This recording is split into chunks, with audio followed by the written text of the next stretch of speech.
MEFMI Region Governors Forum. The MEFMI Region Central Bank Governors Forum was held in Basel, Switzerland on 27th June 2015. The forum was held jointly with Investec as a financial and technical cooperating partner. The theme for the forum was leveraging sovereign wealth funds as a tool for economic stabilization. The event was attended by 35 officials, 13 of whom were central bank governors and deputy governors. The forum focused mainly on why the MEFMI region should support the establishment and strengthening of sovereign wealth funds. The choice of this topic is in line with recent developments in MEFMI countries, where many countries such as Angola, Botswana, Mozambique, Namibia, Zambia, and Zimbabwe generate substantial export revenue from natural resources extraction, while other countries such as Kenya, Uganda, and Tanzania are gearing towards tapping from recently discovered oil and gas deposits.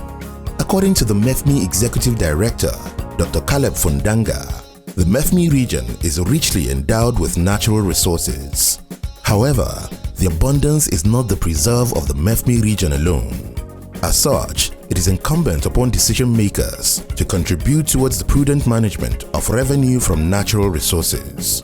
Natural resources have the potential to contribute towards the economic transformation of the MEFMI region.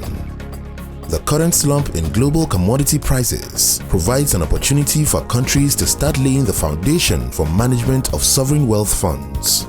This is also an opportunity to prepare to take advantage of the expected rise in commodity prices and resultant boom. Strong fiscal rules need to be established before earnings are received from sovereign wealth funds to avoid discretionary spending. The major question at the forum was, how should countries apply natural resources revenue in order to achieve economic transformation? In numerous instances, countries in the region have competing priorities.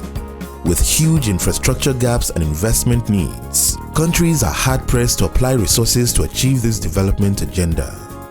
In numerous cases, there is need to achieve industrialization while also saving for future generations and stabilizing budgets. Through discussion, there was consensus that there is need to save revenue for depletable natural resources in sovereign wealth funds, for stabilization and for future generations, among other objectives.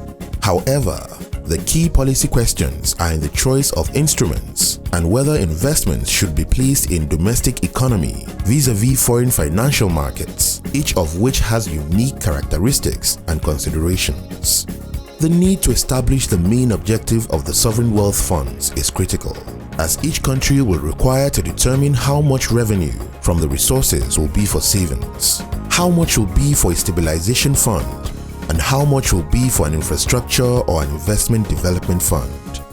The importance of citizen and political consensus in a country to generate buy-in is critical. Once those decisions are reached, the next important consideration to be made is with regards to the institutional and legal arrangements to be set up, with clear segregation of duties among the principal and agent. This includes the clear rules of central banks and external fund managers. The forum recognized that central banks had an advantage of accumulated experience that should be exploited in this area. These critical policy issues were discussed, drawing from global experience, including the regional successful model from Botswana. It was underscored that the legal framework must make provisions for immunity and autonomy to agents in the management of natural resources, which provide the safeguards against political patronage. It was also emphasized that explicit rules must be enshrined in the law to govern drawdown of revenue from the fund. It was also underscored that human resources policies must be strengthened to allow for attraction and retention of skilled staff in the management of sovereign wealth funds. The forum concluded that sovereign wealth funds are key to the management of natural resources receipts, as they are generally well managed even in countries where governance remains a challenge. However, it was agreed that there is no straitjacket solution that is applicable to all countries. Africa will have to take a hybrid structure of governance and institutional arrangements, which are applicable to unique country settings. As a way forward, the outcomes of the forum will be crystallized into a policy paper, which will be disseminated to stakeholders and presented during the 2015 MEFMI Combined Forum which will be held in Lima, Peru on 6th October 2015.